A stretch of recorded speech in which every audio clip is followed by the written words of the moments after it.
It's an honor to address the United Nations Security Council. I would like to thank also Danish presidency for scheduling this meeting, and I wish you the best for your presidency in this very critical time. This year marks the 80 years since the foundation of the United Nations, and it is facing unprecedented pressure. We see blatant violations of the UN Charter. We see attempts to replace the rule of law with the rule of force.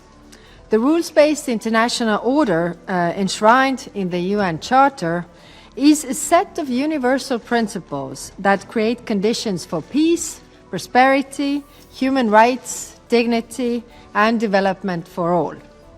80 years on, we see these principles under heavy fire. My message to you today is simple. Whether we are talking about support to international law, international humanitarian law, and human rights, the UN-led peace efforts, the security, to boosting multilateralism, to humanitarian efforts, or to funding, the EU will remain United Nations' reliable partner of choice. Let me take each of these 6 points in turn. First, the EU calls for the respect of international law, international humanitarian law, and human rights in every context they are at risk or actively violated, be it in Gaza, Sudan, DRC, Myanmar, Haiti, or Ukraine. Yet for 3 long years, we have been witnessing an illegal war of aggression aimed at destroying a member state of the United Nations. Russia continues its unprovoked full-scale invasion. It continues to attack, destroy, kill civilians, spread false narratives, deny its war crimes, and evade responsibility. Let us not forget that 2 weeks ago in this chamber, Russia vetoed the Council's support to Ukraine's territorial integrity and to peace in line with the UN Charter. The UN Charter is sacrosanct for a safer world, be it in Ukraine or in any other country. That is why the European Union has supported Ukraine in line with its right to self-defense under the Charter, and why we also stand firmly with Ukraine for a just and lasting peace in line with the UN Charter. It is the spirit of the resolution promoted by Ukraine and the EU, which was adopted by the General Assembly with large support of the UN membership.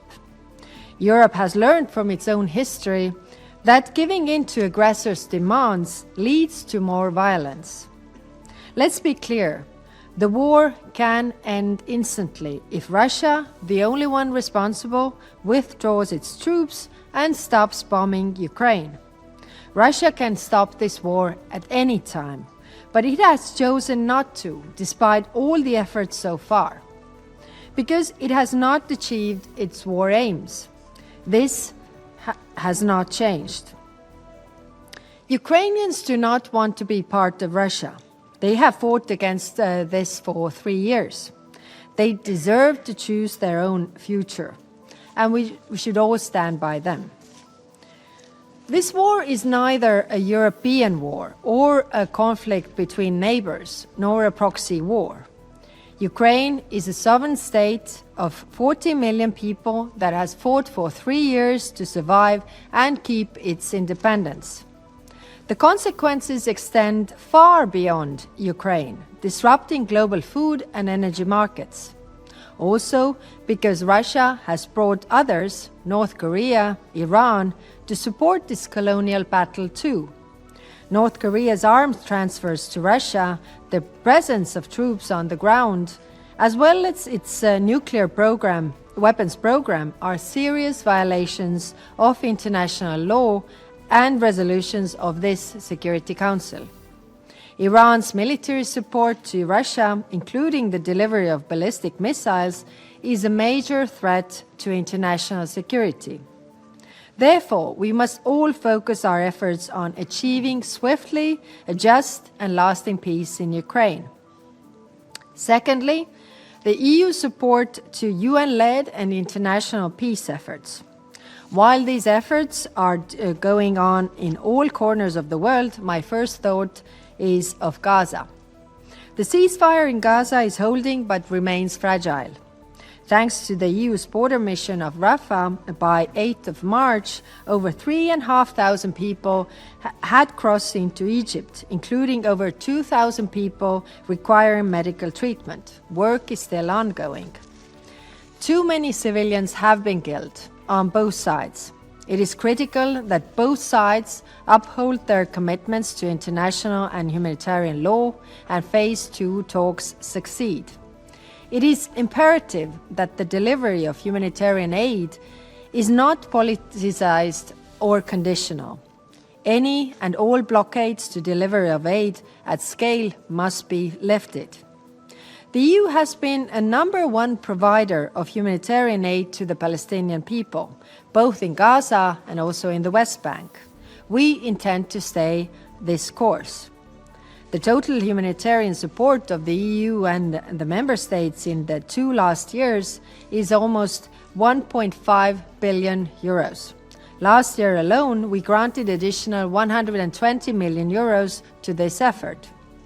While the EU Rafah border mission is our concrete contribution to supporting the ceasefire on the ground, the two-state solution remains the only avenue that will bring sustainable peace and security to the Middle East. For that reason, the EU supports diplomatic efforts through the Global Alliance for the implementation of the two-state solution.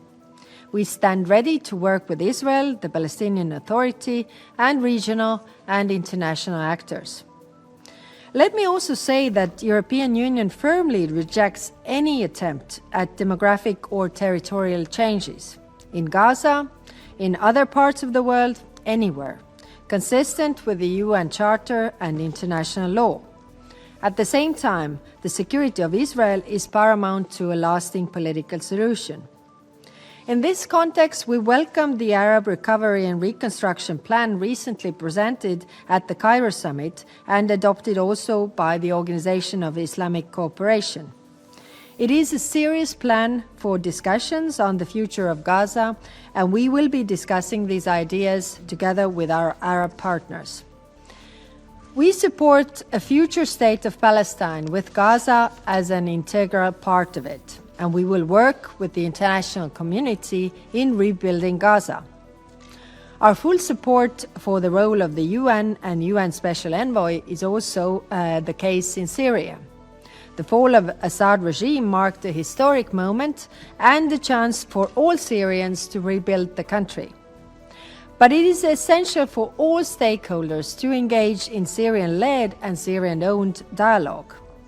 The atrocities we witnessed over the last days are unacceptable and show how fragile the situation is. They cannot happen again. Perpetrators must be brought to justice. In order for stability to take root, it is imperative for the transition to be peaceful and inclusive, and for civilians to be protected in all circumstances, in full respect for human rights and international law. We urge respect by all external actors of Syria's unity, sovereignty, and territorial integrity. In parallel, we welcome key developments in the right direction of an inclusive transition with the agreement announced yesterday between the Syrian Democratic Forces and Damascus, which could pave the way for more stability and a better future for many Syrians. On our part, and in order to help alleviate the dire socio-economic situation in Syria, the EU has suspended certain restrictive measures. We hope this will give much-needed breathing space, but we are ready to roll them back if we see any deterioration. The 9th Brussels conference next week on the 17th of March will address the transition's immediate needs, and I look forward to welcoming regional and international actors. This is a collective effort. The European Union is ready to up its support for an inclusive transition, to address the humanitarian needs and to help towards economic recovery. But we must continue to see the interim authorities taking the right steps and for all sides to refrain from violence immediately in order for Syria to set off on the right foot on the long road ahead. Beyond the Middle East, we should continue to work together to address the conflicts such as the one in Eastern Democratic Republic of Congo. The recent Security Council resolution, adopted unanimously, sends a strong message to those responsible for the current escalation that territorial integrity in Africa or elsewhere is paramount. Excellencies, my third point is security. The EU-UN strategic partnership on peace and security is a long-standing strand of our cooperation. It demonstrates our shared commitment to global stability. Concretely, the European Union contributes to UN-led efforts through coordinated action, by providing funds, by concentrating on prevention, as well as through our common security and defense policy. The EU provides predictable and sustained financing for peace building. For example, we are maintaining our annual €3 million contribution to the UN Peacebuilding Fund in the current cycle. And the EU member states account for over 1/5 of the UN peacekeeping budget. Prevention is at the core of peacebuilding efforts and therefore of security, and it is far more cost-effective than responding to crises. To reinforce these efforts, we are working to establish a group of friends of peacebuilding and conflict prevention. But beyond all that, the EU is a security provider in its own right. Since 2003, the European Union has launched more than 40 civilian and military missions and operations globally. 21 of them are ongoing and where we are often working hand in hand with the United Nations on the ground. To name just a few, there is Operation Aspides that has already protected over 340 ships transiting the Red Sea, Operation Atalanta to counter piracy in the Horn of Africa, Operation Althea in Bosnia and Herzegovina. This is helping to preserve the stability of the country through its support for national authorities to maintain a safe and secure environment for all citizens, and Operation Irini to implement the arms embargo in Libya. Collectively, we can think about how peace building and peace operations could better reflect the evolving peace and security landscape. This year's Peacebuilding Architecture Review and the Peacekeeping Ministerial will offer an opportunity. My fourth point this morning is that the EU remains steadfast in its commitment to multilateral solutions. The adoption of the Pact of the Future last year demonstrates that this commitment is widely shared in the world. Boosting multilateralism is obviously a matter of teamwork. This is also why we engage with partners at the regional level. Last year, we had the first ever EU Gulf Cooperation Council Summit. This year, with a ministerial and summit between the European Union and the African Union to mark the 25th anniversary of our partnership, and with the EU CELAC Summit. There are many instances around the world of how multilateralism is the only way forward in solving issues. For example, Somalia. We will continue to support Somalia's unity and territorial integrity and our Somalian partners who are here in this chamber in your fight against terrorism. We welcome the new African Union support and stabilization mission and support to the UN proposed hybrid financing option for USOM as the first test case to implement the Resolution 2719. Myanmar is another instance of multilateral problem solving. The EU engages with ASEAN as well as opposition and pro-democratic forces with the aim of restoring Myanmar's democratic path and restoring peace and stability. But we also put our money where our mouth is. Together with the EU member states, in 2024, the EU was the second largest development donor in Myanmar. In Haiti, the EU supports a stabilization path leading to elections. We also support the multinational security support mission via financial contribution of up to 10 million euros. We are working with the United Nations on how to operationalize it. We support multilateralism not where and when it is in our interest, but because it is always in the collective interest. In this vein, the constant expansion of Iran's nuclear program fully contradicts Iran's own commitments as endorsed by the Security Council. At the same time, a multilateral approach like the JCPOA is key. There is no sustainable alternative to a diplomatic solution. My fifth point on humanitarian work. Humanitarian needs to continue to rise globally. Though others pull back, the European Union will always step up with almost 2 billion euro this year alone. In Sudan, for example, the war has caused the world's largest humanitarian crisis. The EU supports all meaningful efforts to put an end to the war and continues to work hand in hand with the international accountability mechanisms to bring the perpetrators of atrocities to justice. In 2024, the EU allocated close to 260 million euros to the humanitarian response to assist those in need in Sudan.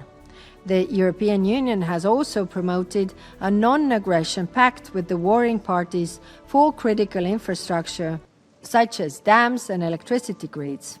Regional and international pressure will be needed to help stop the destruction that is now unfolding. Another example is the EU's humanitarian assistance in Afghanistan, where the human rights situation continues to worsen, particularly for women and girls. We commend the UN efforts to initiate an UN-led political process, reinvigorating the Doha process. The EU stands ready to contribute where we can as a major donor, with the presence in Kabul. Excellencies, my sixth point is on financing. The EU and our member states demonstrate an unparalleled commitment to United Nations financial stability by paying on time and by paying in full. Collectively, we are the single largest official development assistance donor worldwide. 42% of global ODA in 2022 and 2023 were well over 90 billion euros. Much of this goes through the UN agencies. The EU and EU member states collectively make the single largest financial contribution to the UN system, year after year. EU member states jointly finance 1/4 of the UN regular budget. Together, the European Union and the EU member states provide 1/3 of all financial contributions to UN agencies, funds and programs. In 2022, our member states spent over 14 billion euro. The EU alone spends over 3 billion euro annually. This is more than anyone else. We are the cornerstone of United Nations financing. This is the most concrete example of our commitment and support to the UN. Madam President, Excellencies, I would lastly like to refer to 3 cross-cutting threats to global peace and security. First, terrorism, which affects us all. Let me assure you that our commitment to fight against terrorism is resolute, anticipating threats and jointly working with partners. Second, information manipulation and interference. It is increasingly used as a tool of hybrid warfare for covert operations by various actors. The online environment presents particular opportunities to manipulate free, open, and democratic discourse for political or economic gain. Recognizing this urgent challenge, the EU strongly supports the UN Global Principles for Information Integrity. Third, increasing attacks on gender equality. The Commission on the Status of Women is meeting this week. We also mark 30 years since the groundbreaking Beijing Declaration and Platform for Action. We need to understand that gender equality is intrinsically linked to democratic resilience. The EU also fully supports the women, peace and security agenda. Excellencies, as I wrap up, let me emphasize the important imperative to reform our multilateral system. We all agree that we need to reinvigorate the UN to reflect the world of today. Reform of the Security Council is a necessary condition for this body to fulfill its responsibility of ensuring the maintenance of international peace and security. Concrete language on the Council reform in the Pact for the Future is an achievement that reflects the consensus among the United Nations members. The values and principles we adhered to 80 years ago remain the same.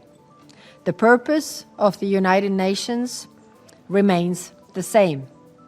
The commitment of the European Union also remains the same. Our geopolitical context is changing, but you can count on the European Union as the United Nations' most reliable, credible, and predictable partner. Thank you.